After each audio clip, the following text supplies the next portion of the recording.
Flippity flop. What is up, my friends? How's it going? Welcome back to another video.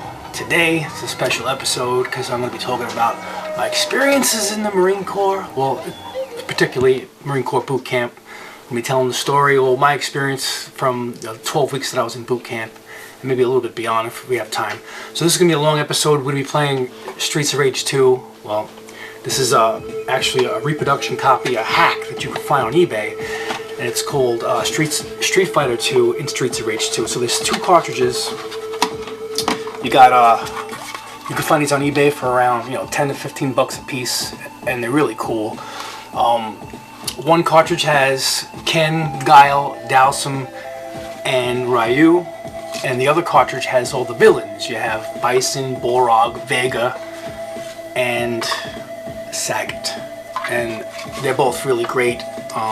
If you could swing it, I'd say if you're a big Streets of Rage 2 fan, pick them up. They're not too expensive. And there's also other variations. I actually covered these on my channel a couple months ago. The Simpsons in Streets of Rage 2 and Ninja Turtles in Streets of Rage 2.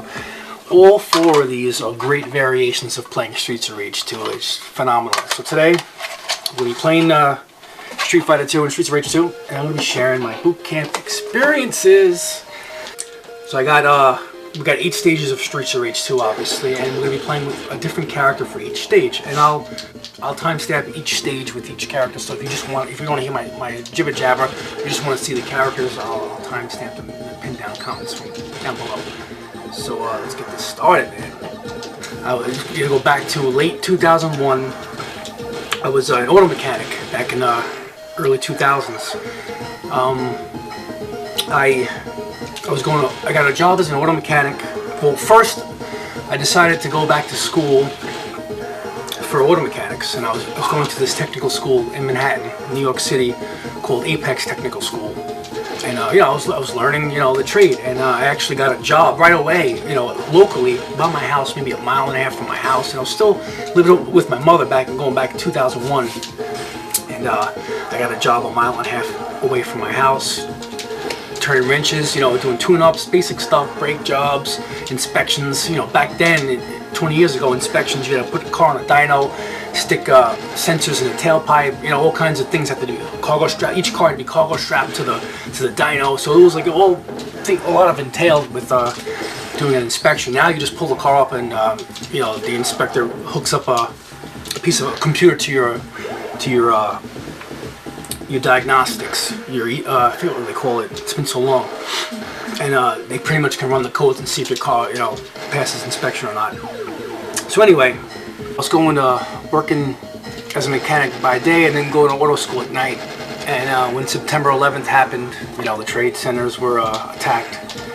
The Manhattan the whole city just shut down, and I was having trouble getting into class every night. So I eventually, long story short, I dropped out of the auto school after realizing also I wasn't really into fixing cars as much as I thought I would, because I'm a big car enthusiast, and more as a hobby, not as a daily job. So I was getting old really quickly, doing tune-ups in some of these engines. I was just getting tired of it really quickly, and I knew this was not going to be something that I wanted to do long term. So right after 9/11, I was 24 years old, and I was at a time in my life where I still didn't know what the hell I wanted to do. And I was really pissed off with the attacks on our country, the United States, and right in my backyard, New York City. So I decided to join the Marine Corps. At 24 years old, my mother, my family, nobody wanted me to do it, but at 24 years old, you're pretty much gonna do what you want to do. So I left home, and that was it. That was the last time I lived with my mother. And I got out of the Marine Corps. She helped me out getting a house in New York, because wanting property in New York is just ridiculous. I have a small house here. Now, I'm not going to get into details, but this house is worth over $500,000. It's a tiny little house. It just happens to be in a good location, and so property is really expensive. So anyway, joined the Marine Corps. First, before joining, you go to the recruiting station, and I was pretty much an easy recruit. I walked into the recruiting station in Hempstead, New York, and told one of the sergeants, I want to join the Marine Corps. You know, I'm sure they get that all the time, but usually a lot of people just walk in. They usually have, you know, there's problems. They could be convicts. They could be all kinds of issues with them. So they, you know, everyone's got to be screened before you go in. And they give you testing called, I think it was called an ASVAB. You get like a score called a GT score, and with that score, the score will dictate, you know, how high you do on the score will dictate the type of jobs you'll be qualified for. So I scored pretty high on my exam, so I pretty much had the you know, my pick. And at 24 years old, I didn't want to go into 0311, which is the infantry, the grunts. I wanted to get my share of, you know, of the weaponry and whatnot, and I wanted some action, but I also didn't want to just be tagged along with the grunts. So I decided to choose the field of aviation mechanic. I became the aviation mechanic, and then from there, for more training, I became an aerial observer, which is kind of like a door gunner on the helicopter. I worked on the CH-46 helicopter. Going in as a recruit, you go into a program called the Puli Program. So part of the Puli Program, pretty much they try and get you into shape, so when you go into the boot camp, you don't just freaking die on your freaking face, you know. The initial strength test doesn't consist of much, but you'd be surprised at how many people who fail this. To get in, I think you had to be able to do 3 pull-ups. You have to do a certain number of sit-ups in a certain amount of time, and the hardest part was you had to run a mile and a half in 14 minutes, you know. And at 24 years old, I never ran before in my life, although I play a lot of sports. But you know, running is different from, you know, playing sports, I guess. You know, endurance running. Not that it's even that far. My bus ticket, I think I took a Greyhound bus ticket from Grand Central Station in Manhattan. It's like a 20-hour, you know, bus ride down to South Carolina, Paris Island. And I'll never forget, man. It was in the middle of the night, coming in, rolling in. It's like a cheese bus. You get out, and you see these drill instructors coming up to the bus, and they look friggin' mean and pissed off. And I was like, all right, this is it, man. Here we go. You know, this is gonna be 12 weeks of fucking hell. A great movie that totally gets to the T. The whole atmosphere of Marine Corps boot camp is the movie Full Metal Jacket. And Lowe's from the Big Retro Show mentioned, you know, Full Metal Jacket, and he wanted to know how it relates. You know, is it real? Was that movie, you know, realistic? And it couldn't have been more almost to the T. Except some of the scenery, you could tell it wasn't shot at Paris Island. I don't know where it was shot, but there are some clips where it looks like it was shot on Paris Island, but you know, I don't think they shot it there. But it was just incredible the way they captured just the whole feel of Marine Corps boot camp. You know, unbelievable. And I'm going to be using references, you know, from the movie to give you visuals of what it was like as I'm telling, you know, my story. Full Metal Jacket is their Bible. I've heard from many Marines that just simply say that is the most accurate, truthful understanding of what Marine warfare is about. So with Full Metal Jacket, the senior drill instructor, played by, I think his name was Lee Army, he was hired as like a Marine Corps specialist. So as they were making the movie, they could refer to him to make sure, you know, for accuracies. Stanley Kubrick, you know, wanted this to be as realistic as possible, so they hired Lee Army as an advisor, a tech advisor, and he wound up auditioning for the part as a senior drill instructor. And they, you know, Stanley Kubrick just gave him the part because he's actually, Lee Army was a drill instructor in the Marine Corps, so he was a Marine. So who better to portray a Marine drill instructor than, you know, someone that actually did it. So that's what made that movie so unique. You had a real drill instructor playing the part as a drill instructor. Back to the story. I get off the bus, and there's like yellow footprints on the ground. You know, the drill instructors are already like trying to rush us out of our seats, go off the bus, get on the bus, you know, move, let's go. And there's yellow footprints on the ground, so we all get out of the bus, and we stand on these yellow footprints, and we wait for instructions. Pretty much it's like an assembly line. You know, we move. The first few days was like a blur. It's a lot of waiting around, going through medical screenings, getting issued gear. You know, it was long, dragged out process. It took forever. And I remember we walking into this classroom and drill instructors are yelling at us, head down, in your arms, on the desk, no looking around. So we were like this for like hours at a time. And what they were doing was, they was one by one, they were bringing people into the barber shop. Like right off the bat, as soon as you're walking in, shave your friggin' head right off, just like in the movie, bald cut, and you know, move on to the next station. You know, go through medical, getting shots in the ass for all these different, you know, vaccinations. Because think about it, you have 100 guys in a squad bay. You know, a couple of guys are sick or have a cold. You could pass that shit on to the whole squad bay before you know the 100 people are sick. And sure enough, like the first couple weeks, I remember, I'll never forget, you know, going to sleep at night with 100 guys in a squad bay. It was like a chorus of non-stop people coughing, and it was just non-stop. People were sick the first few weeks, you know. It was hard to sleep. All you hear was coughing. You know, one person over there is coughing for a few seconds, and then down, you know, down there another guy's coughing. So it was just everybody's coughing, everybody's sick. So anyway, yeah, we're going through all the processing, and I remember all they had for us for the first couple of days was like these ice cold cheese sandwiches. A cheese sandwich for lunch, cheese sandwich for breakfast, cheese and bologna, and it was like ice cold fucking refrigerated shitty fucking cheese sandwiches for like 3 days straight. And let me tell you, the change of diet, especially early on, I went like the first 2 weeks in boot camp. I couldn't shit. Everybody was pretty much constipated from this fucking diet that they're giving you. And I remember after like 2 weeks, I finally was able to fucking shit. And you know, it's insane. They're rushing you for everything. You get like 90 seconds to take a shower, 90 seconds to get ready in the morning, 30 seconds, 40 seconds to go take a piss. And sure enough, you know, like the first time I got to take a shit, I was on the stall, and within like, I swear to you, I mean 40 seconds, I had just, you know, got done with my business. The door was pounding. Get the fuck out, Quillers, get out! I'm like, sir, I'm just trying to use the, I don't give a fuck, get out! So he yanks me off the toilet while I'm still trying to finish my, you know, business. And I had to go the rest of the day like that, you know, without wiping my ass. You know, they did that shit on purpose, you know, to make you uncomfortable. There was another time later on during the training, I was at a porta-john. I went like 4 hours without taking a piss. They're always enforcing you, drink, because they don't want people to like pass out or, you know, wind up in the becoming dehydrated.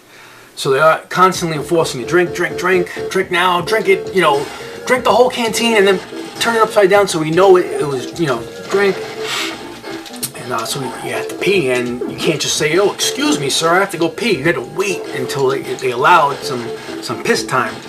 So I, sure enough, I go run into the porta-john, maybe 20 seconds into it.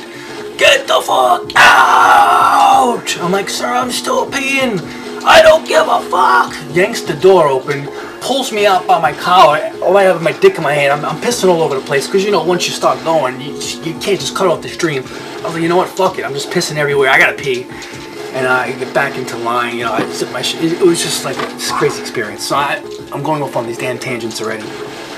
How are we doing here? All right, I'm 15 minutes. I've been talking for 15 minutes. I didn't even start, really. So anyway, all right. We started off with a squad bay of about 100 recruits, and we graduated with about 70. You know, people just drop out. You know, they get kicked out. They can't hack it. They get injured. People try and kill themselves. It's just crazy, you know. So we graduated with about 70. So we had a pretty good success rate, about 70% out of 100.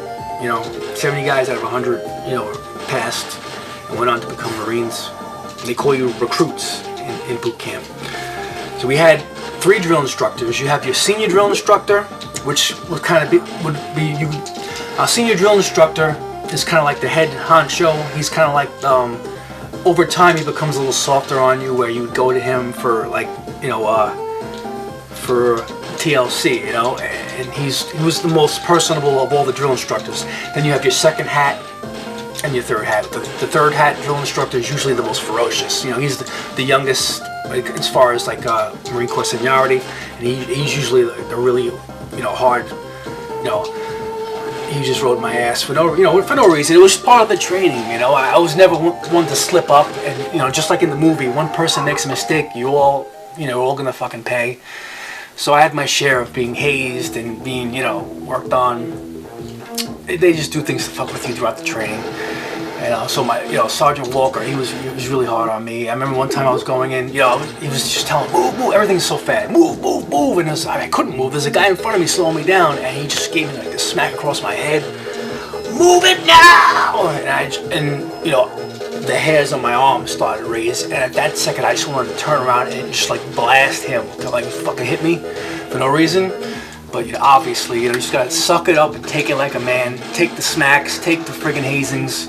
You're nobody when you're in a boot camp. You're nothing, and they break you down and build you up, and they turn you into this well-oiled, disciplined machine with integrity, with ferociousness, fearless. That's the whole thing, and a team concept. You know, you have one kink in the armor that's weak, you're gonna die, right? It's the same philosophy. You have one Marine that's fucking up, the whole platoon could fucking be killed. So that was that whole mentality, and it was just a crazy experience. You know, we had 3 square meals a day, the chow hall. You know, we go there, and going in, you know, if you were a little bit overweight, and I mean, when I went in, I was 6'1", and I weighed 205, and to them, I was considered a little bit of they call them fat bodies, but there was some other guys there that were, you know, a little heavy, and I felt bad for those guys. They pretty much starved those guys. Like, they had to wear like these, I don't remember what they had to wear, but basically, they were basically flagged as, you know, when they go to the chow hall, they get half portions of food, you know, and we were constantly busy all day long. With the amount of calories we were, you know, outputting, and then you compare the amount of calories we're taking in, you know, everybody lost a shitload of weight. I lost like 40 pounds in 12 weeks. You know, I went from 205 to like 165, you know, and I was like really fucking skinny. But, you know, you're all cut up, but I definitely needed to put on another 20 when I got out to the fleet. So, you get your 3 meals a day, you have, you know, all kinds of training, and the training goes in sequences. You have the 12 weeks and it's split up into different parts. In the beginning, it's just a lot of physical activity. They're trying to build you up so you can. Initially, you're gonna have to run 3 miles, and they give you like they give you like 26 minutes to run 3 miles. You know, when I got out of boot camp, I was running 3 miles in about 19 minutes, basically a sprint. And I was in like unbelievable shape. It was transformed. You're gonna do the pull-ups, the sit-ups, but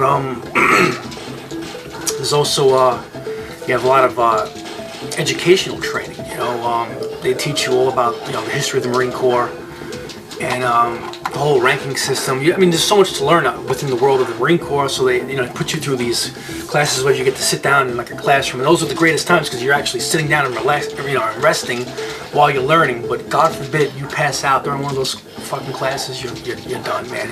Better not be caught passing out. And you know, just by nature, you're so exhausted. You know, for weeks on end of doing 7 days a week, you know, 12 to 15 hours a day. As soon as you sit down, your body just naturally wants to just fucking doze off. And thank God, me personally, I was into all the Marine Corps education and history. You know, I'm a history buff, so I was into it. I wasn't falling asleep, but other people, man, you get caught falling asleep, man. And you were told, like, if the person next to you was falling asleep, to friggin' punch him in the face. It's just crazy stuff you were told to do, you know. I remember one morning, you know, things were going smooth. We had, as a whole, we didn't get into any trouble for a few days. This was maybe 4 weeks in, 12-week period, and they had to find something to mess with us. It was Sunday. They probably didn't have much for us to do, so they're gonna play games with us. And I remember we were getting up in the morning, coming back from chow, and we get up 5:45 in the morning, and within 5 minutes, you're dressed, your boots are laced, bloused, you already went to the bathroom, you already brushed your teeth, and you're back online in less than 5 minutes, and it's just unbelievable. These days, it takes me 5 minutes just to get out of bed.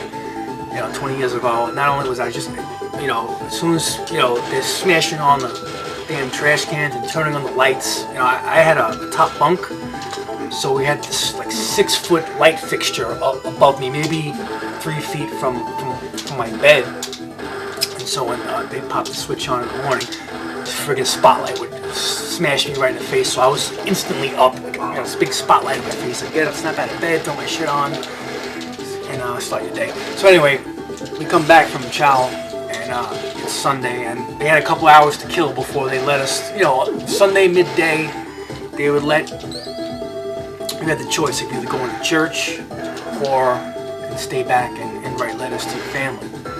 And you really didn't get any personal time during the week. Maybe you got 15 to 20 minutes of personal time at the end of the day, every day, you know, every night. So I would say, the hell with church. I would stay home and just write to my, you know, friends and family. And that, for me, that was more important than going to church. So anyway, keep going on these tangents. There was one Marine that had a wrinkle in his bed, meaning, you know, when you made your bed in the morning, you had to have a tight, you know, tight folds and creases, almost like your bed was taken to the cleaners and it was pressed, you know, perfectly. So they found the fold. I think the fold was supposed to be like, you know, I don't remember exactly, 4 inches of a flap, and it had to be tucked under the mattress. Well, this guy's, you know, fold was a little screwed up. So that was it. Just one guy fucked up making his bed that morning. Before you knew it, you had 3 drill instructors taking the mattresses for everybody's beds and just launching them in the center of the squad bay, ripping blankets up, throwing everybody's shit all over the place. And it was basically, you know, musical beds for an hour. You know, not only did we have to get all the mattresses and put them back and fold beds the right way because one guy messed up, we also had you know, they would run their fingers off the floor, you know. In the squad bay, kind of like you see, I'm going to show clips from Full Metal Jacket. Our squad bay wasn't painted red like you see in Full Metal Jacket. Our squad bay was like a plain concrete warehouse floor. They would run their fingers off the floor, and if they found little dust on their fingertips from the floor, the squad bay was considered filthy, and we had to be on our hands and knees with, they call them foxtails, these little hand brushes. Basically, you know, sweeping the whole floor on your hands and knees. You know, we're talking about, you know, a few thousand square feet of a squad bay. It was just, you know, some of the things that they do.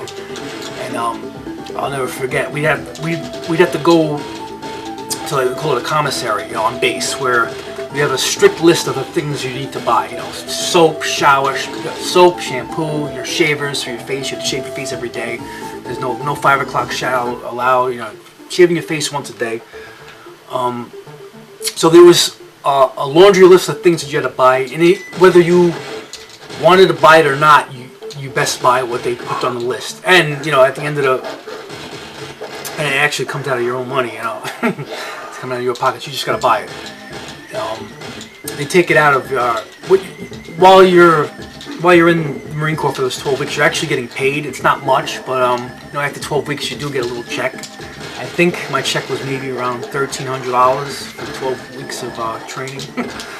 But oh yeah, they take money out for your gear, your uniforms, and whatever you went to the PX for and bought, they take it out. So anyway, one of the things they didn't want you to buy was off spray, insect repellent, and let me tell you, we get out of the commissary, and they actually go through your bags, you know, and they caught one guy with a can of off spray. Now, it was a big bug problem down there in South Carolina when I was there. I went from, my boot camp was from February, and I think I graduated in May. So, you know, April and May down south, you know, in South Carolina, it was very hot. You know, I can only imagine what the summers were like, because when I was graduating in May, it was like 100 degrees out, and you know, bugs are all over the place. They got these things called sand fleas. That's what they call them. They're like little gnats that suck your blood.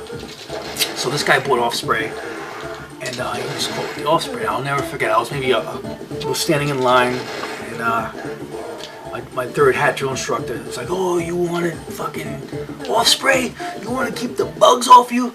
Well, I got something for you." He opens the cap, sprays the can, I shit you not, on top of his bald head. He emptied the entire probably a 4-ounce can, the entire can, he sprayed it over his head. He was swimming in off spray. Yeah, he's like, "Damn, motherfucker, keep the bugs off you, motherfucker." He sprayed the whole can on him. And that's like one of those things, man, you just don't get caught, you know, fucking up. I'd be damned if I got caught bringing crackers or a piece of food from the chow hall back to the barracks. There's no fucking way. I wasn't gonna be that one.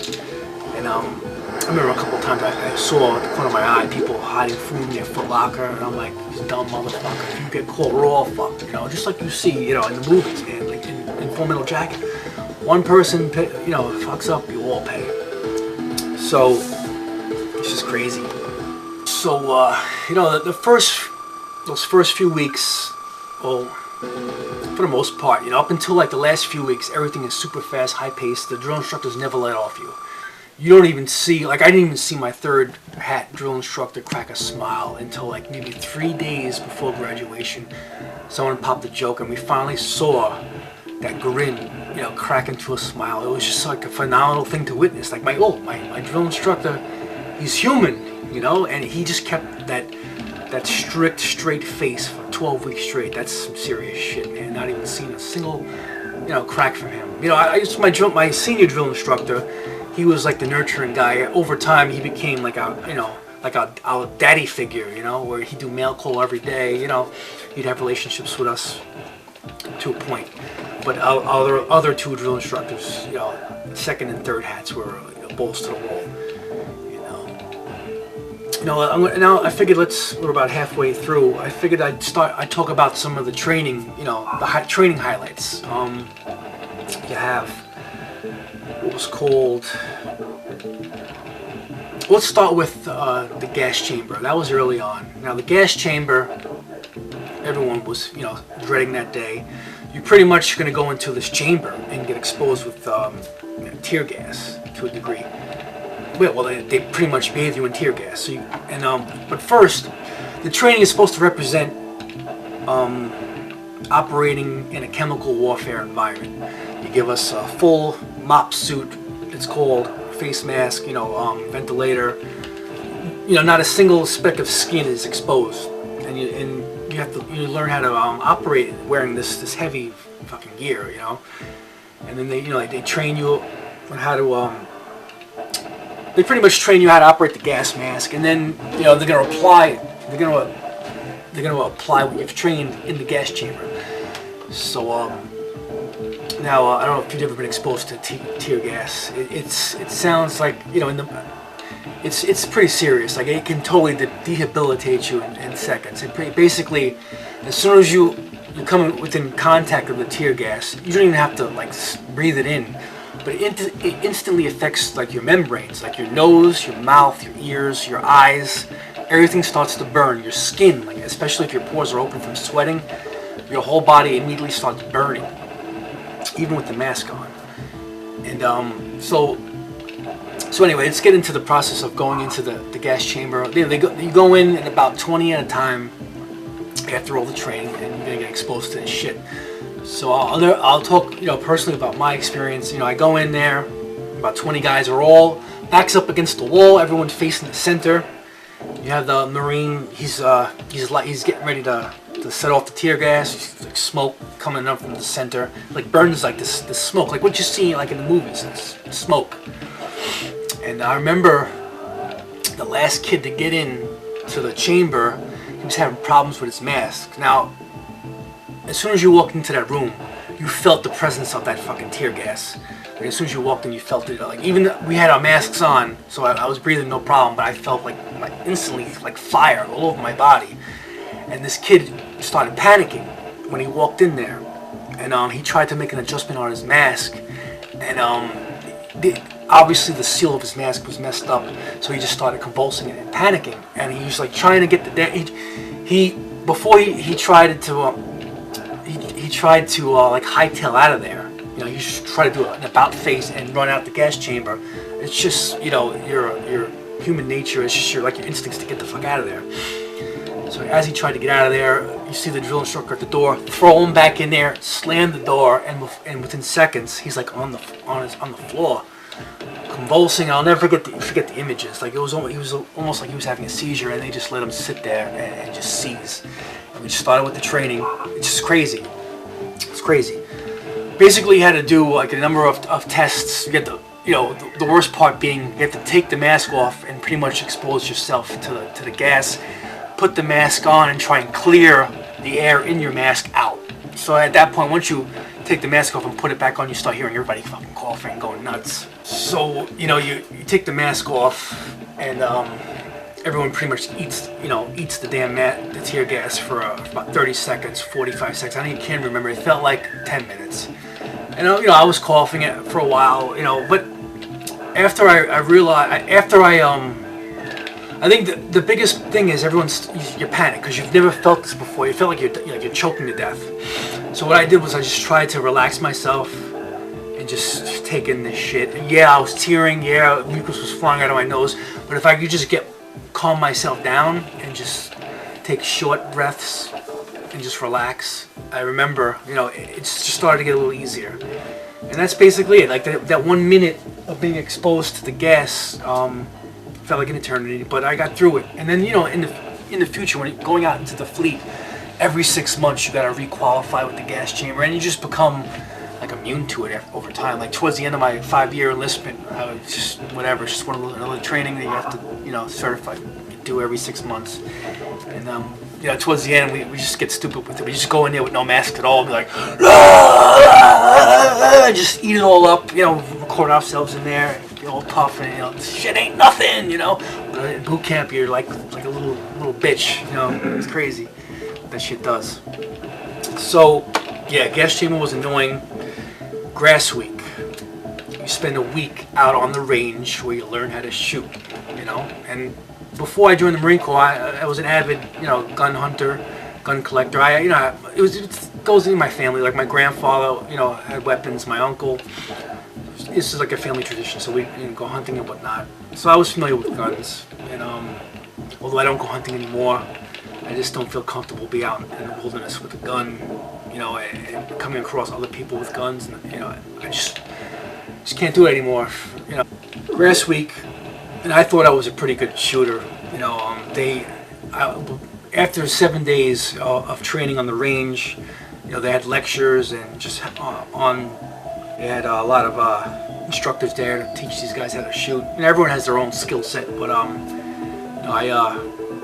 by the end of the 1 week of training, every Marine is hitting shots at 500 yards with open sights, with the wind. It's just they just teach you how to do it. Incredible. You play Call of Duty, you have all these scopes and all these fucking gadgets. They teach you how to shoot with open sights. 500-yard line. You know what a person looks like at 500 yards?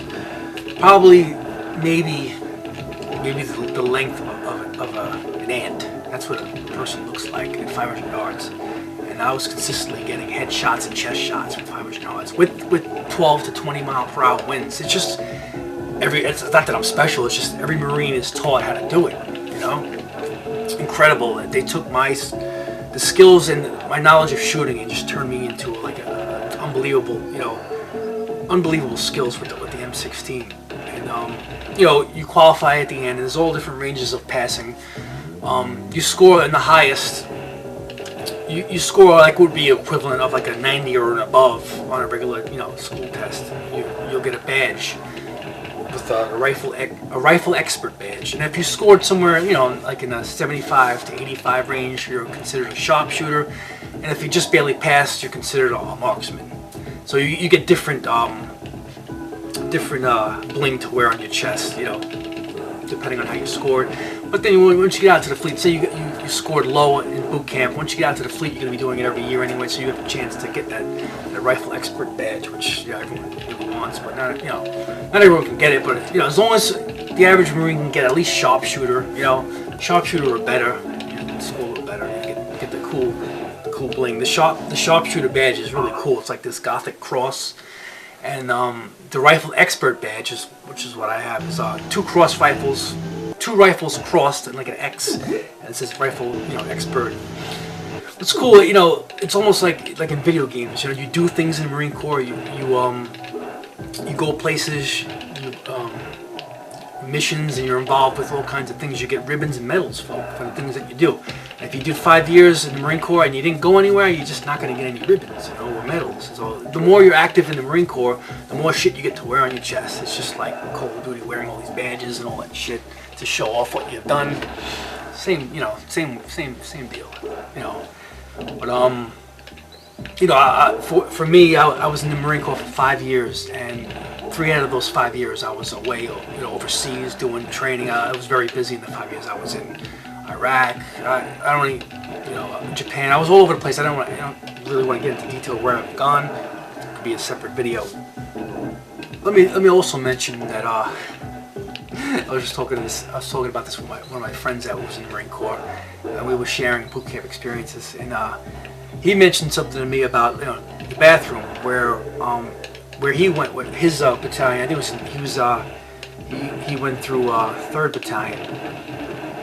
They didn't have stalls, toilets, so every shitter was like facing a shitter across from you. So if you had to go to the bathroom, you pretty much have to sit on a ball while everybody's looking at you. And I remember I had to deal with that when I was in my squad. They had dividers, but when we were on the firing range for a week, there was no dividers. It was just toilets, and you had to shit, with the next guy looking right at you. And that was so hard for me to fucking do that, And also, I mean, peeing, you get used to it. They had like these big elevated, what they looked like bathtubs, big bathtubs that are elevated. And when it was time to go to the bathroom, they'd send 20 guys in there at a time, and you have to all huddle around this bathtub-looking thing with your cock out and piss all at the same time. So you just piss in and try not to look around. There's cocks all over the place. You just gotta be comfortable in your own sexuality and just deal with it. So there's times where we're walking through the showers naked, because somebody fucked up, and like the showers are ice cold, so we're just walking around naked in ice cold showers because someone screwed up and did something wrong. I can't even remember. It was like a blur. There's always somebody. I remember always somebody fucking up, but it was just by design. Now I thought was really cool was the martial arts training. Now just when I was joining, they incorporated like a belt system, like a no shit martial arts belt system. And going through boot camp, you're gonna get your first belt. And they don't just give it to you. They make you. They train you. You spar. You learn these techniques. It's pretty much a mixed martial art. It's before you see on right now mainstream MMA, like the Marine Corps has been doing MMA training for decades now. So to get your tan belt, you'll go through some basic training, self-defense, quick takedowns. They teach you a lot of like lethal moves, how to disengage someone really quickly or take them out. I'm talking about quick ways to take someone out, like kill them. I'm saying it's crazy what they teach you. So that was pretty cool going through the tan belt training. They have these big sand pits, and they just make us do these drills over and over and over. And you take turns. You take turns being the dummy that gets beat up. You'll be paired off with another guy, and he's gonna be practicing his moves. And if he lets off the intensity of the moves, if the drill instructor catches him letting off the intensity, like if you're told to punch someone, you punch them. If you're told to flip someone over your shoulder, you do it. You don't do it gently. If you're caught doing it gently, you're just in a world of shit. So basically, I can't remember who I was training with, but basically like you just give it to me hard, I give it to you hard, so we just don't highlight ourselves. Just do the training, take the black and bruise, the bruises, and just go with it. So that was pretty cool. It's a mixture of a little bit of kung fu, judo, aikido, a little bit of karate, a little bit of everything infused. And once you get out to the fleet, you can further pursue more your martial arts training, which for me, like I mentioned earlier, I was so busy in the Marine Corps. 3 years deployed. After 3 years out of the 5 years deployed, I was constantly learning my trade, being a helicopter mechanic, technician, aerial observer. I did provisional security platoon, all kinds of cool shit. I was a door gunner. I always wanted to stay active. So the martial arts training was pretty cool, and I knew it was legit because once I got out of the Marine Corps, I wanted to continue like martial arts training. So I joined a local dojo, and I was like, as a white belt, I became really good friends with my sensei, and we still talk to this day. He's actually subscribed to my channel. He had moved out to California, so when he moved, and I was just going back to school, so I had to drop the martial arts, and he was leaving the dojo anyway. So I was like, I'll just train on my own. I've been doing this for years now, but he had me sparring with black belts after the first few months, and it was a lot of fun. I really enjoyed sparring and going at it, especially going up against some black belts that have been doing that their whole life, and just hold my own against them. Either hold my own or just fucking lay them out. But you could be a black belt. Anyone could be a black belt. First, my first trial with the treading water, I failed. And I learned this technique that I was taught by them. Now, when you're in the water, your camis, when your camis are wet, you can actually blow into your shirt. And since they're wet, it holds like an air seal. So what I did was I blew into my shirt and created like these air pockets on my shoulders. And I just floated, you know, in my gear. I sat there and floated with my shoulders blown up for the 5 minutes and just relaxed and floated and passed. And that was perfectly fine. I didn't know that trick, you know. Pretty cool trick, you know. If you're ever, you know, God forbid, you don't have a life jacket and you need to stay afloat, take your shirt and blow into it. And since it's wet, it just holds air. Your shoulders will blow up like you're wearing, you know, those life preservers and just float. Pretty cool technique. So that was a little scary. The water week training.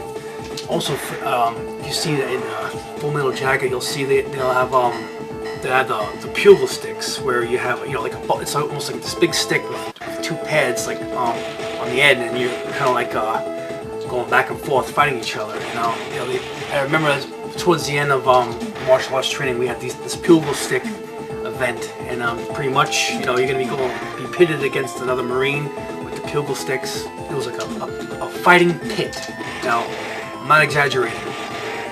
There was this pit that was made out of like straw and hay, and you go into this tunnel. There's like this tunneling system. It's almost like you ever see the Running Man with Arnold Schwarzenegger? Like, it's almost like a game. You're going through this maze, and you make your way into the pit, and that's where you'll meet your adversary. You'll grab your stick, and there'll be like a Marine sitting there, waiting, you know, saying, you know, fight, you know. And I'll never forget, as I was running in, my opponent was there in the pit waiting for me, and the pit kind of goes like down into like underground, and if you look above, it's almost like a mini coliseum. You had little windows. There weren't windows. It was just like cutouts in the hay, these hay buildings, with a bunch of Marines, you know, drill instructors, like looking down, watching the fight. You know, they're like taking bets. They're having a grand old time. I'm sure it's fun to watch for them. You know, watch these guys beat the shit out of each other. So as I'm coming in, and I just wait. I hesitate to go in, and you know, everything's always a rush. And the drill instructor's like, "Well, you know, get the fuck in here now!" And I'm like, sir, there's a snake. Now, no exaggeration. I shit you not, I was trying to get in there. You know, the last thing I wanted to do was get yelled at. But there was like a 15-foot black snake slithering past my feet at like 10 miles an hour. It just flies past me and it scared the shit out of me, and that's why I stopped. So I waited for the snake to like pass my feet before I entered the pit.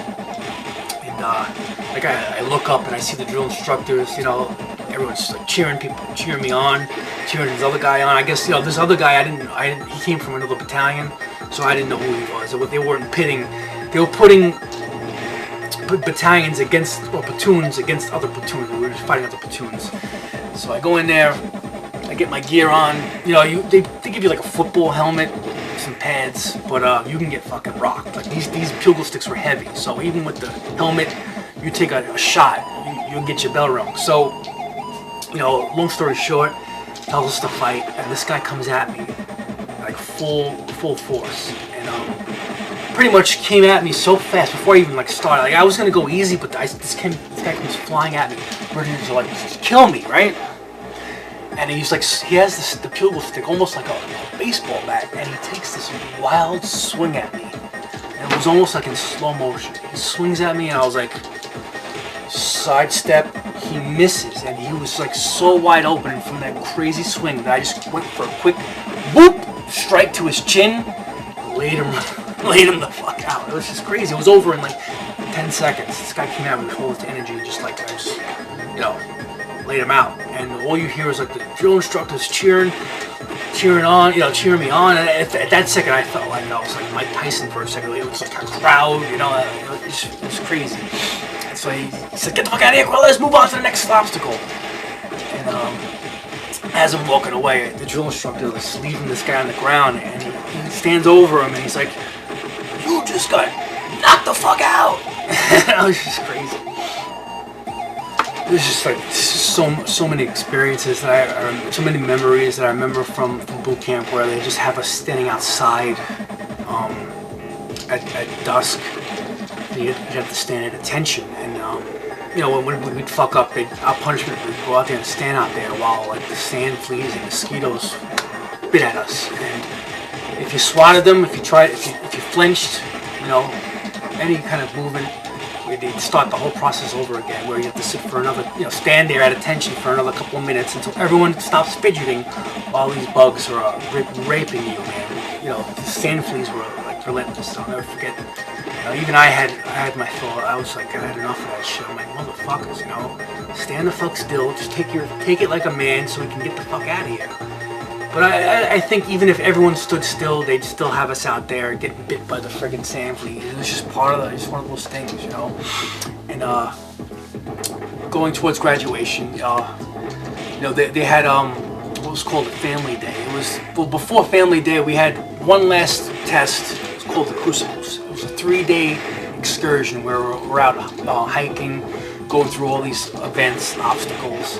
They kind of starve you. They give you enough food to last you, like, they give you enough meals for one day, and you need to pretty much stretch them out over 3 days. It was really hard to do, and you were allowed to trade food with other recruits. So you know, some fruit packets that I didn't like, I was trading for crackers. Some of the things that I traded off for was just a bad move on my part. So I pretty much ran out of food really quickly. After like a day and a half, I had to go a day and a half without food. And let me tell you, everyone, you know, it's always common to say, you know, I'm hungry, I'm starving, I haven't eaten in a few hours, but going a day and a half without food, especially with all the amount of energy we were expelling, it was like, I felt starvation. Like, I felt what it was like to be hungry. I felt what it was like to see food and just like foam at the mouth because you're so hungry, you're starving, you know? It's a pretty unique experience that most of us fat Americans will never have to go through, feeling what starvation is really like. It's just crazy. Or hungry. You're hungry. You know, we can say we're hungry, but you're hungry when you've gone a couple of days without food. That's hungry. Starvation comes after that. So I wasn't even starving. I was just hungry going a day and a half without food. Just crazy, you know. The Crucible was really kind of like the graduation event. 3 days of just busting your ass, going through these training exercises. You know, like rappelling off a cliff with a rope. I'll never forget, I'm at the top of the cliff, and you know, sometimes we train alongside the female Marines. There's this one girl, she was like really hesitant to jump off the cliff, and you know, it's high up there. I would say at least 20 stories. And you know, they pretty much, you're going over it, push her overboard, and you know, she's got the rope, she's dangling upside down in ropes. It's just crazy what they just no whole bar, man. It's just go. And it was just crazy. A couple of days before graduation, like I finally see my drill instructors cracking smiles, and they're talking to us like we're human beings. And you know, my family comes down from New York. They go down to Paris Island to see me graduate in the ceremony. You know, looking all tight with our alphas on. You know, we practiced for months how to marching and our drill movements. You know, it's just amazing how sharp we looked. You know, we were ready to tackle. Next we became Marines. You know, and there was like this pinning ceremony where our drill instructors will pin on. Well, this is not the exact pin. It's called an eagle, globe, and anchor. The eagle stands for freedom. The globe stands for worldwide service, and the anchor stands for naval traditions. You know, they pin this onto your chest or your collar. And I remember when my second hat drill instructor pinned it onto me, and I just instantly started crying. You know, not crying uncontrollably, but tears. Man, it's just, I never felt more. I was never put through more physical and emotional test like I did in those 12 weeks. And even himself was shedding tears. And he's like, you know, Quillis, you know, Quillis is my last name. It's a heck of a fucking feeling, ain't it? It's a heck of a fucking feeling. And I'm like, yes sir, you know. I wouldn't change anything. And, you know, I probably butchered all the story. If you got any particular questions about my boot camp experience, you know, I was all over the place. I probably missed so many things. You know, when I edit this all together, I'll see, hopefully I can put it together in somewhat in a flowing manner. But you know, I've actually like dreaded this video. That's probably why I haven't made a video in a couple weeks. don't know, I had to be in like the right mindset to talk about this. Just like Alpha Entertainment, he just talks about his World Gaming News. When he does that episode, he has to be in the right mindset to make the video. It's kind of like the same thing. So, did I miss anything else? Yeah, so after boot camp, after the 12 weeks, after we go through graduation ceremony, and I went back up to New York. I had about a few weeks before my next training starts. So after the 12 weeks of boot camp, I got to go home for a few weeks, and I hooked back up with my recruiter. I did some recruiting duties for him while I waited for my military combat training to start, which was 3 weeks. And then from military combat training, which it's more, combat intensive, you learn more. You learn fire team techniques. You learn how to operate light machine guns. Grenades, all kinds of crazy shit you have you doing there, which you didn't do in boot camp. More obstacle courses, and after those 3 weeks of MCT, or military combat school, military combat training, I would go off to my MOS, which is like helicopter mechanic training, and that went on for a few more months. So like I had a 5-year enlistment, so my first year was just nothing but training, and then so after my first year of being a Marine was when I finally, got out to the fleet. And then from there, I picked up with my first unit was in Okinawa, HMM 365 Dragons. I did a year with them in Japan, which was pretty cool. And I went back to the States and hooked up with I got orders for North Carolina Marine Corps Air Station near Camp Lejeune, and that's where I hooked up with that unit. And we had deployed to Iraq. We did a couple deployments from there. And then when I got back from that war zone, my last year I hooked up with another unit. Because they were phasing out the helicopters that I was working on. I don't know if you guys ever heard of the B-22 Osprey. That was replacing the CH-46 helicopter that I learned how to repair. So I only had like a year left on my contract, so they transferred me to another squadron, and I did another year of deployment, which was actually pretty cool. It was kind of more of like a booze cruise where we just sailed around the Mediterranean and just waited, just floated around in case there was any kind of problems. Where right there, we could just go right to the area. So yeah, it's crazy, but I may have just wanted to. This was just a check mark video that I said I wanted to do, and I did. I'm glad I just got that all out there. If you want, any particular questions about boot camp, feel free to ask me in the comment section. I probably missed a lot of stuff. So, I hope you guys enjoyed the game. Hope you guys enjoyed me jibber-jabbering for the last hour. I don't even know how long I've been going. My video has already played out, so we'll just see how it goes when I put it all together. Hey, if you guys made it to the end of this video, I really appreciate you listening to my stories, and I want to thank you all for watching. Until the next one, I'll see you guys later. Take care, man.